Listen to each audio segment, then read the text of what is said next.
Good morning, students. The one more important point for the 10th class, a pair of linear equations in two variables నుంచి ఇక్కడ pair అంటే మనకి రెండు linear equations అంటే degree 120 equations అన్నమాట. వాటిని compare చేసేటప్పుడు మనకి ఇక్కడ చూడండి, ఇది standard form a1x b1y c1 equal to 0. అదేవిధంగా a2x b2y plus c2 equal to 0. ఇక్కడ కోఎఫిషియంట్స్ x యొక్క కోఎఫిషియంట్, y యొక్క కోఎఫిషియంట్ అండ్ కాన్స్టెంట్ టర్మ్స్ ఇవి ఉన్నాయి కదా, వాటిని ఇక్కడ మనకి 3 కండిషన్స్ ఉన్నాయి. Coming to the first condition, a1/a2 is not equal to b1/b2 అయినప్పుడు మనకి లైన్స్ ఎలా ఉంటాయంటే ఇంటర్సెక్టింగ్ లైన్స్ అవుతాయి అన్నమాట.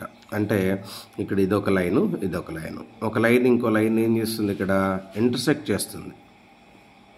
Okay, this is the meaning for the intersecting lines.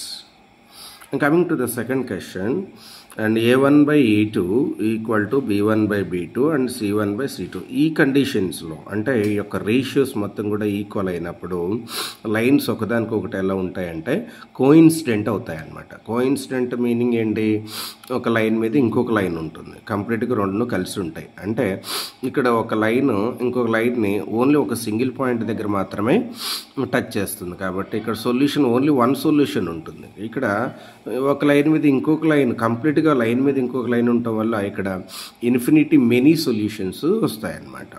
Coming to the third one, a1/a2 equal to b1/b2 is not equal to c1/c2 అయినప్పుడు lines ఒకదానికొకటి ఎలా ఉంటాయంటే ప్యారలల్గా ఉంటాయన్నమాట.